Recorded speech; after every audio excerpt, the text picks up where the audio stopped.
Welcome to the 2026 Stalking Show tutorial for the Butchery competition with me and David Freer. So David, we're here again to do this. This time of year we normally basically do it. Alex basically comes along to basically film this and we've got the competition again, but we're going back to what we first did, which was basically the haunches of venison. Yeah, no, very excited about this. This was always the first really at the Stalking Show. A great challenge for people and a great opportunity to learn from you and exactly how to break down the haunch of muntjac. Very, very grateful to Lincolnshire Game. They supply us every year with all the venison and the haunches and what have you. So yeah, looking forward to it. And already we've had lots of people now. It seems to be something to look forward to actually to the Stalking Show, because we've had quite a lot of people already saying, "Is it open yet to to put the names down?" Yeah, well, I've had the same on Facebook. I've had quite a few people that have been asking me basically when we're going to do it. And I did say we were coming up here this weekend to basically get it all filmed. Alex has flown up as well from Bristol to basically be able to get that film done, show people what they need to do. Yeah. It's not difficult. It's it's something that anybody can have a go at. Yeah, we'll show you exactly what you need to do, and you can get there to the show. All we ask is basically once you get there, come in, sign up with the person that's there. Basically, you need to register, wash your hands, get everything ready. Everything will be provided for you. So basically, once you get there, you're going to have flint and flame. Of course. Basically, flint and flame knives. There'll be this one, which is basically the filleting knife. And then you'll have also the boning knife. The difference between the two of them is one's flexible, so that's got a really flexible blade, and the other one's basically quite rigid, so that's how you're allowed to. And everybody will get two of these to work with at the show. You'll also have a saw to be able to basically cut the end of your bone off on the shank. And then also there's going to be these gloves. David's provided these gloves. They're gloves that basically you can't cut through, so they're just to protect your hand if you want to use one. You don't have to. If you want to use rubber gloves, we'll have rubber gloves there as well. And all you need to do is do exactly what I'm going to be doing here.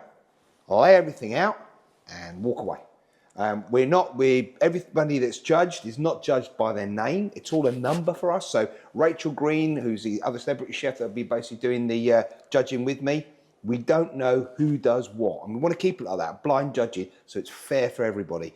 We'll come afterwards, we'll look at each individual number, we'll score it on basically how it's been cut, the amount of basically individual pieces that they've got, everything's set out, it's nice and neat, and we've got all the portions there that we've got. That's what we're looking for. And if you go on to the Stalking Show's YouTube page and also onto their website, it will have a basically frequently asked questions about things that we do at the show and when we're doing this. Right, so let's crack on. So we've got two muntjac haunches here, which you can see basically here in front of us. So here's one. The haunches are going to be given to you with the half of the pelvic bone. This is what we know as the H-bone, and that's basically attached to the bottom of it here. And obviously you've got the bottom of the shank here. So we're going to take this apart. So let's have a look at how we're going to do that. David, you paying attention? I am indeed, yes. Right. I'm very excited about this bit. So what we're going to do first is we're going to take the H-bone out. So the H-bone is this bone down the bottom here. And what you've got is that bone curves round here on that side. So we take this bony knife, that's the actual really rigid knife, and we go round and we just cut round here. Yeah, take that round there and round there. And it's just sort of like a little S shape that we're getting on here as you're following the bone along. As we come to the top here, there is, and if you can just see that, Alex, if you can get that in there, there is a little ball and socket. If you can just see that, moving that, yeah, in there. Now, as we cut into that little ball and socket, we sort of pull it out and open that up a bit. And in there, you've got a socket and you've got a ball. And then you've got a little tendon that holds the two together. So our idea is to open that out and cut through that little tendon. So in there goes the knife, in there, and we've just cut through that tendon. So you can see that ball. Yeah, the way the tendons go. You see that, David? Yeah, yeah. So now, carry on along, right round the bottom of that bone. Yeah, go underneath where that joint is, and then follow it with the knife. And keep as close as you can to that bone. See the way I'm curving the knife? I'm holding it sort of like a stabbing motion, yeah? Holding the knife down like that, yeah, so that we can cut right round that. And I'm trying to basically nice long cuts to ensure that we're not got loads of little sort of cuts in the actual meat. So there you go. I think that comes off. There you go. So that's the half of what we call the H bone. Brilliant. On that. And you can see there, you see that little tendon inside there where it's basically held together there. Okay, put that there. Right, got that there. We're going to go up to the end of the haunch now, and we're going to take out that Achilles tendon. So we cut it quite low, cut across there, and then we're going to basically cut across the bone here so that we can French trim the bone. So French trimming is where we clean the bone up. Yeah, we actually clean that bone. And it's an old term that was basically used in France when people basically wanted to eat cutlets and things. They basically French trim them. So we would clean the bone, and it was the reason was because when people used to eat at dinners and sort of big banquets and that, they had wearing gloves, and so they used to pick the bone up because it was clean, and then they could eat the meat off the bone and throw the bone away. Yeah, and that's what it's called for French trimming. But we're going to clean that bone up a little bit like that. Yeah, and then we're going to use our saw. So we've got these saws in. Yeah, and we're going to cut across that bone. So we're just going to take a little slide forward and backwards, forwards and backwards, and then take that and cut straight across that. There we go, off that comes, and like that. And that's a little piece of the bone that's come off of there. So that goes there as well. Just do that. Now, we're going to then go here to where the joint is. So you've got that little joint, just see it there where that joint is, and you can feel where the joint is if you put your finger down there and feel it straight in there. Put the knife in. Now, if your knife goes like that, you can see it's not gone into the joint, so it's in the wrong place. Ah, right, okay. When your knife goes into the right place, it disappears into the joint. That's when you're in the right place. I guess that's a little bit of experience as well, and know exactly where to put the knife. But if you go further up, you can't get it in. If you go further down, you can't get it in. But when you're in that place, the knife will disappear into it. So then what you do is you take that long, just a cut straight across, and then you put the tip of the knife into that joint and just wiggle it and cut through. And off it comes. You make it look so easy, Jose. A lot of time doing this, David. I've done quite a few. Now, the other thing I'm going to do with this to finish this off is that here, inside, we've got the marrow bone. Now, what I like to do is basically I like to clean that marrow bone out. Yeah, and I just take the end of the knife out and just basically clean the marrow bone away. Is that not the best bit? It is the best bit, but what we want to do is when we come to cook this, is that I want a lovely, clean bone at the end. If I take the marrow bone out, what will happen is as this cooks, the marrow will basically ooze out the end if I don't take it out, and it makes the bone go grey.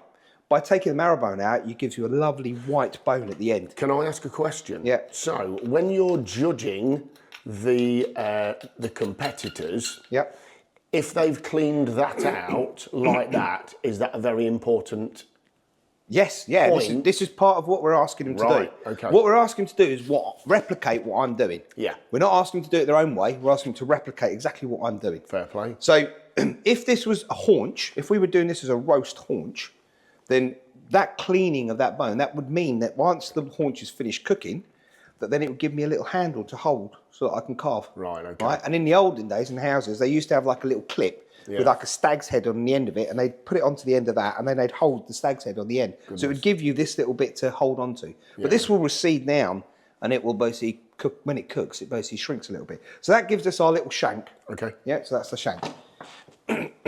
So now turn this over. I'm going to look at the main part here of the actual piece of meat. Where the ball is, from the ball and socket, if you go about 1 centimetre below, so you can see that where my knife's going, 1 centimetre below, you should be able to cut straight across without hitting anything. If you go a little bit too high, you will touch the end of the bone. So just there, you can just see there, you can just see where my finger's touching.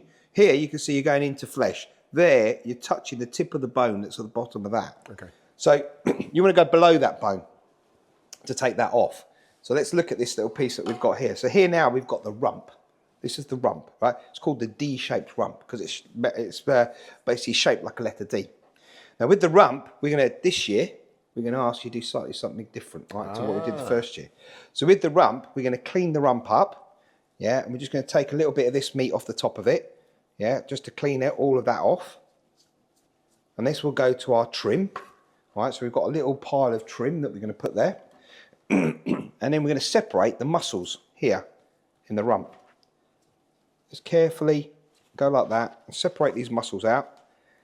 And this is called basically seam butchery when we start separating muscles out. Sorry, seam. Seam butchery, Seam butchery. So we're going to take that out. And what we're actually taking out here is the heart of the rump.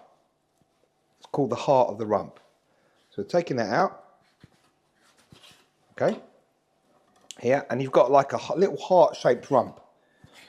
There we go. That's the heart muscle of the rump. Okay, so that's it there. It looks delicious already. It can be pan fried. You can use it like a pave of the other one. So that's the heart of the rump. That's going to go there.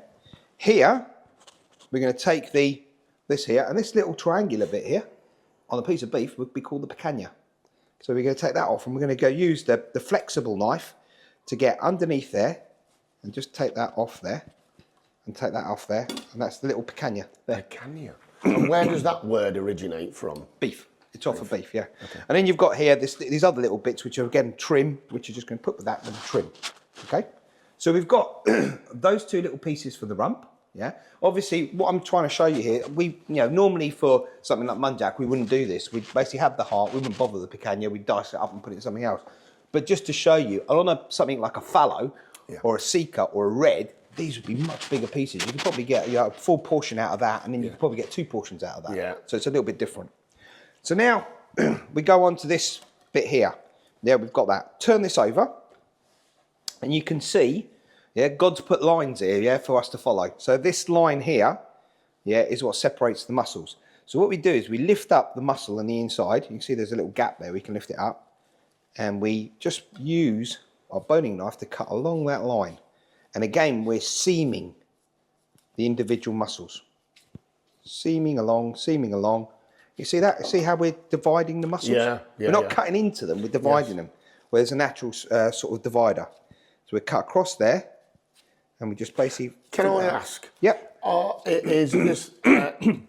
all venison haunches, pretty much all the species, pretty much exactly the same? Exactly the same. If this was any of the deer species that we have in the UK, a mouflon, a goat, an ibex, exactly the same. They're all exactly the same. Right. So here we've got one of the little glands that are on the inside. Yeah, we just basically take that out. So that just comes out there like that. Yeah, I put that to one side. Put that with the trim, but we're not going to use it for trim, but we'll put it on one side.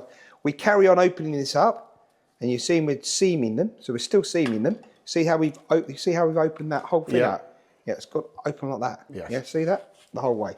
So we go, you see this elongated piece here. So we're going to go on one side of that elongated piece, just cutting until we get right to the other side here. Okay. I'm going to take that off. All right, so off comes that piece there. So you've got one piece there. We'll put that to one side here. Now we're going to remove this bone before we basically do any more of that. So here, there's the bone, and there's the bone. That's where the shank was, and then that's the top, basically where the rump was.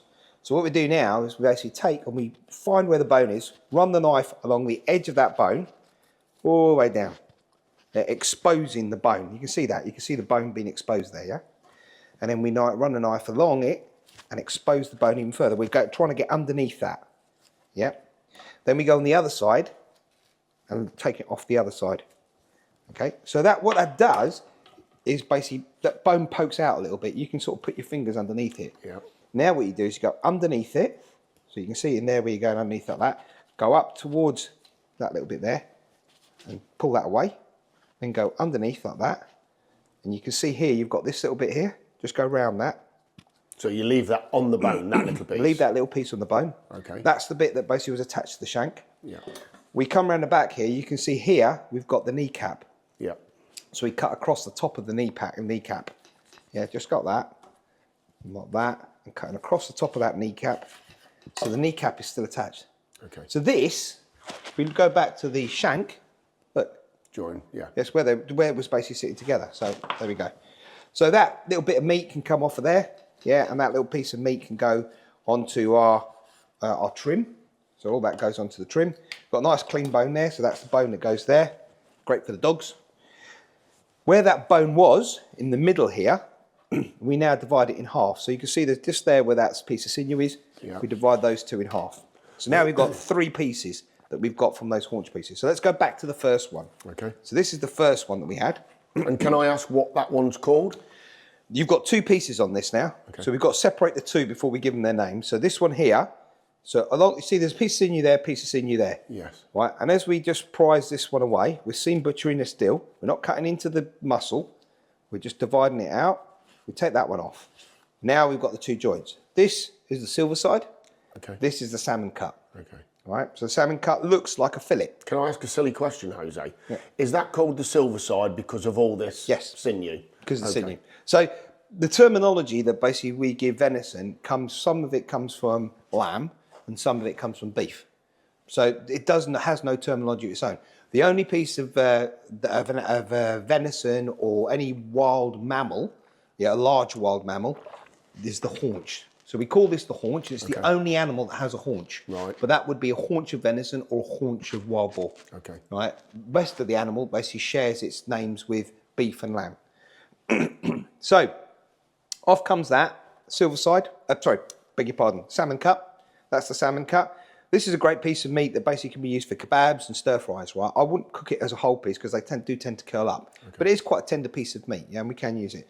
Normally I'd clean it up a little bit and basically take a little bit of the Silverside off the outside if I can. Just basically take that and then remove that little bit of Silverside off. So you would use that, you would cut that into pieces and use it as on a stick or something like that. Stick, but not, you said not as a whole piece. Because it curl up. Does it? Right, okay. So that's that piece there. So that's the Silverside, right? So let's move that across there so we can put all our bits there. So that's there. This now, on the Silverside, we've got to remove all this sinew. Because if we're going to cut this into parves, basically for our nice steaks, if you like, we've got to take all this off. So we start off with the filleting knife again. Filleting knife's lovely and sharp, and we just basically get like that and put under there so that we can pull that very thin membrane off of there. Just following it along like that all the way to the end. Once you've got it to the end there, because this is a flexible knife, nice sharp flexible knife, you get underneath it and then you hold it flat, and it's the same way as if you were basically skinning a fish. You just pull that off of there and we take that membrane off. That membrane will go basically to our mince, right, for our trim. The other side, we take that bit of sinew there, comes off as well. So again, just using a nice sharp knife. I guess that would be awful to eat. It'd be very tough. This is what we call a first class cut. So because it's a first class cut, it means that basically there should be no sinew on it at all. So that membrane comes off again, that goes for our trim as well. Yeah. Any little bits like that, we need to trim off, to basically get it nice and clean. Like that. Then we turn it over. It's surprising what waste you actually get, or trim, as you said. I suppose you can use those bits for various other dishes, but it is surprising how much. For mince, we basically do lasagnas. There's quite a few basically little recipes in my book for basically any of these trimmy bits, the mince. But that gives us there. Look, that is it. Stunning. That's the Silverside, the venison, and that's cut. It's nicely cleaned, and that's what we want. So that goes there. Okay. We'll put all these out. So then we go to the slightly larger piece that we've got here. And this slightly larger piece is what we call the topside. Topside, yeah. So the topside, we turn it over. Topside has a little flappy bit here on top. You can see that when you just basically gather it with your fingers. Yeah. Yeah, it's on that. So that needs to come off. So again, we seam butcher by basically just lifting it up very carefully, just going through and taking that little bit off, that little piece of meat in there. Take that off. And this is called the thin flank. You take this, prise that away, like that,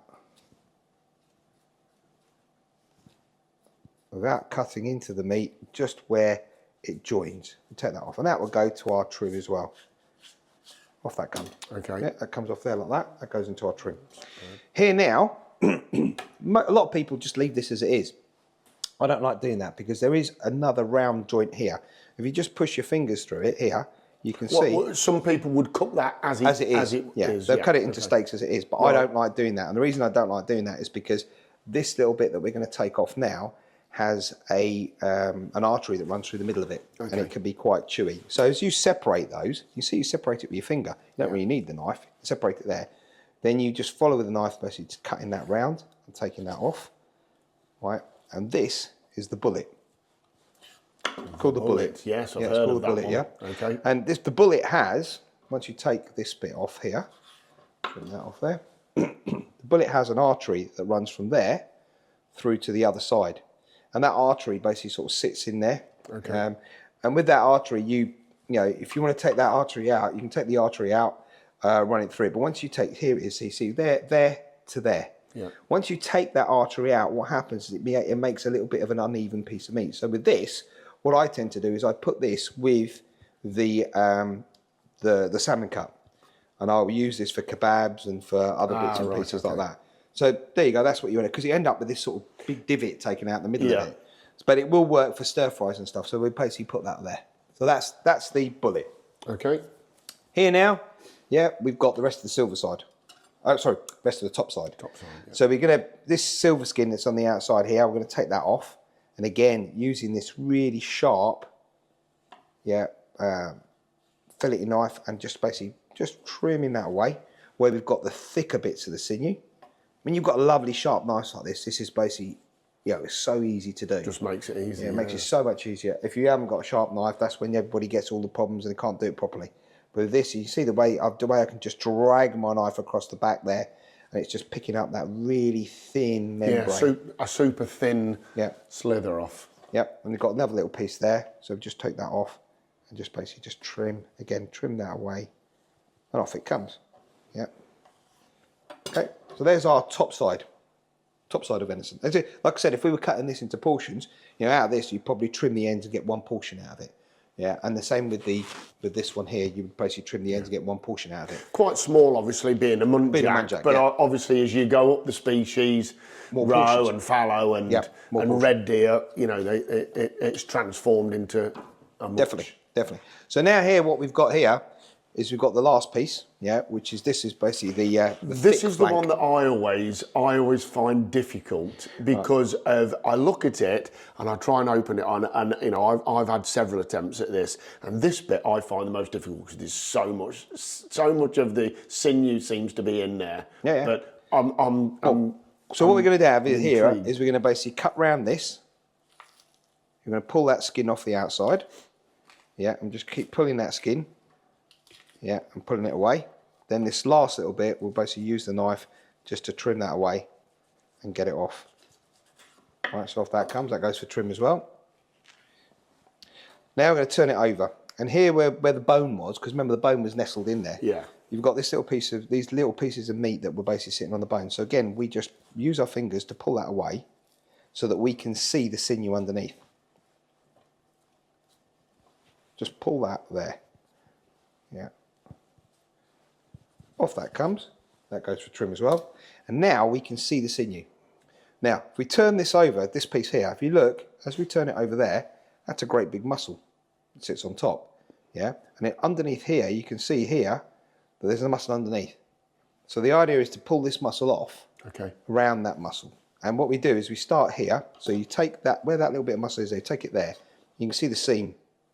So what you do with this knife, and this is what's brilliant about this knife, because this knife's got that slight curve on it. Yeah. For skinning, it's brilliant. Yeah. And for doing this, it's brilliant. So what we do is we just run the tip of the knife along that sinew, and you can see it prizing it away. See it? See that? See the way that knife curves into it? Yes. Yeah. I see how you're pushing it away. Yeah. I'm using it. So this is the same way as I use it for skinning. Yeah. Yeah. We just very carefully pull it away, and look at that. It just teases it away really carefully. Yeah, and again, we just go like that. Because what I'm doing is I'm actually rubbing it across the sinew. Because the sinew's thick, the knife won't cut through the sinew. Right. Yeah, it just pulls that piece of meat away. Look at it. Look at the way it's pulling it away. Yeah. Leaves it so nice and clean, the meat. Yeah. And it looks great. It's going across there. Keep going across there. Pulling it across there. Pulling it across there. Putting it across there. Look at a knife. Do you see the way it disappears? Look at that curve, the way it disappears under there. Yeah. Yeah. There you go. Separate the two.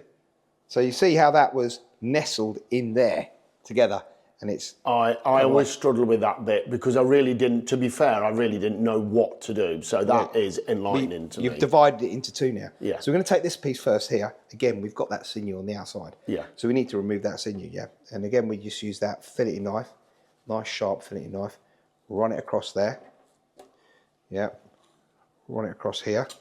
Take that off. We can just very carefully run across the top of there. Yeah. And when we get down to the bottom, again, just run your knife underneath. Oh, perfect. Keep it nice and flat. Take that outer sinew off. Okay, so all that. I take it you teach all this at the college in London. Yeah, all the kids basically learn about this. We do, so we've got our own deer larder at the college, and we basically put around about 15 to 20 deer through it a year. Okay. And all of my third years will basically learn how to do this. So that's cleaned one side. Then here I've just got this little tiny little bit here, which I'm going to pull off like that. And clean that off. Take that little bit of white that's there off as well. Okay, so that gives us one piece. Wow. And that's now left a perfect piece of meat. Perfect piece of meat for pan frying. Yeah. That is not going to, you're not going to need sharp teeth. No. And you can see basically how we're going to start to see all the pieces that we need here, right? So at the moment we've got 1, 2, 3, 4, 5, 6, 7, 8, 9, 10, 11, 12. Okay. So this is the 13th piece. This is the last piece. So now this bit, obviously you've got that round bit there, and you can see there's a bit of flappy sinew that's there. So what we do again, we go the other side and just push away, right? Take that off, that's for trim. Pushing, yeah. And then we've got, again, on the outside, a little bit of sinew on here. Well, that sinew will need to be removed. So we need to just very carefully with the knife. Again, these are such lovely sharp knives, and they've got such thin blades, which is what you want, that you can basically very carefully just prise it away, and then I could start to move underneath, and pull that sinew off. And all that sinew. So that leaves us now with this one. Now, this piece of meat does have a sinew that runs through the middle. Okay.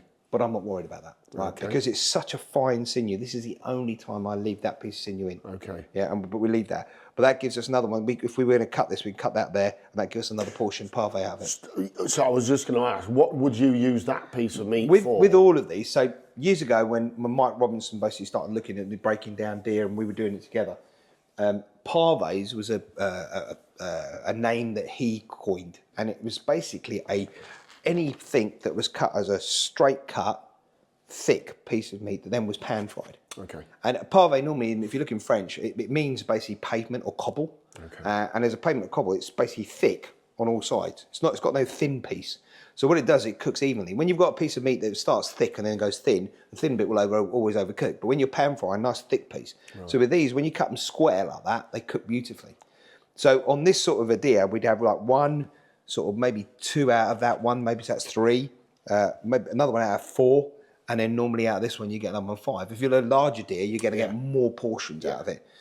With this, you'd pan fry them all and basically maybe slice them, put them onto a platter or something like that. Right, so this gives us our 13 pieces that we've got. So we've got 1, 2, 3, 4, 5, 6, 7, 8, 9, 10, 11, 12, 13. That includes your trim. Okay, 13 pieces. What are we looking for? We're looking for nice, concise pieces. We're looking for nice measurements of the pieces. They haven't taken too much off. Look, I've hardly taken anything out of that one. Right when it's cut, I'm going to take the sinew out. The sinew's out. But they're all nice and clean. You've got French trim that we've cleaned the top of the bone. There isn't excess meat on these ones, on the bones that are here. Everything's nice and neat. Everything is there. Okay. That's what we're looking for. We're asking you to do it this way, not to do it your own way. Yeah. Because we need to have a yardstick to measure against. I would fail, I have to say, if I did it my way. However, watching you, I could totally transform the way in which I do it. So I've learned a lot just looking at this. But you can see basically that the breakdown of the actual thing is what we need to be able to have a yardstick to measure against. So if we've got everybody doing the same thing, we can measure it. From there, Alex, we have gone to this. So we've got the thick flank that's been cut into 2. We've got the Silverside, the salmon cut, the very small little picanha, the heart of the rump, the bullet, the topside, the shank, the bone from the H-bone, the bone from the thigh, the end of the shank, and then our trim, which would obviously go into sausages. We'd use that for sausages, right? It's not that difficult to do, but basically just look at what we're asking people to do. And I'm sure there's plenty of people over the years doing a butchery competition have loved to do it. They love to have a go, on what we're doing, and everything will be provided for you. Well done. Love it. So everything's broken down into nice uniform parts, Once you've done the competition, like I said, Rachel will come over and me, and we will go over and we will look at each individual one. So that's what I want to see when we get over there, with your number on there, and we will not know who it is. It's basically blind judge, David. We want to make this out that it's nothing to do with whoever we know or who's doing the competition. It is blind judged. Fantastic. Number, what it is, all laid out. Leave your knives there. Some of our guys will come and basically take knives away, wash them for the next competitor. Now, what do you win? Well, in the competition over the years, there have been some phenomenal prizes, yeah, from people like GMK and from Simpson Brothers and other people that have given some incredible prizes. And this year, there'll be some great, incredible prizes as well.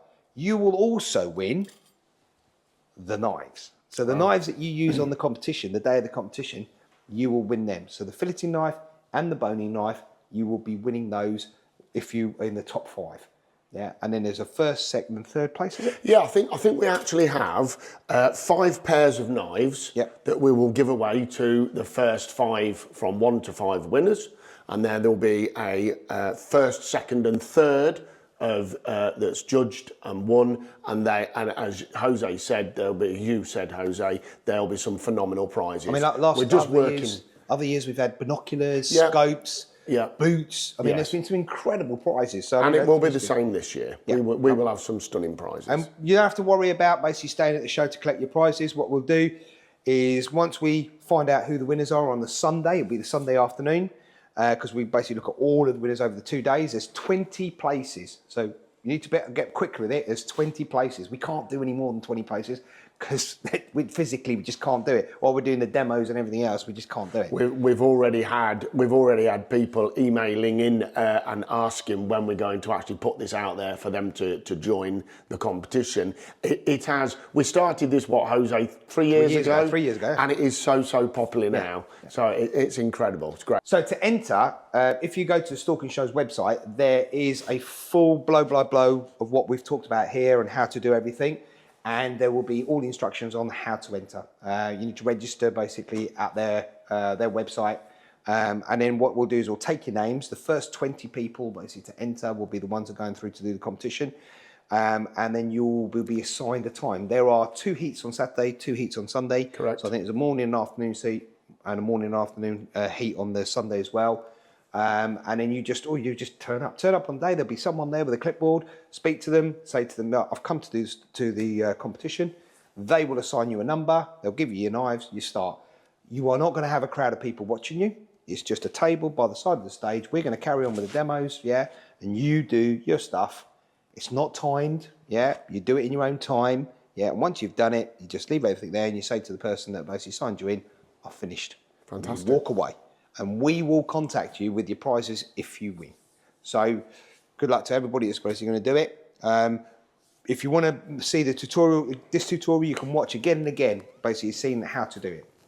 And if anybody would like to learn a little bit more, it's all here in Jose's book, Butchery, cooking demonstrations, the whole lot. Also, I'd like to thank Flint and Flame Knives for sponsoring, Lincolnshire Game, and of course Basque, that are our main sponsors and partners of the Stalking Show.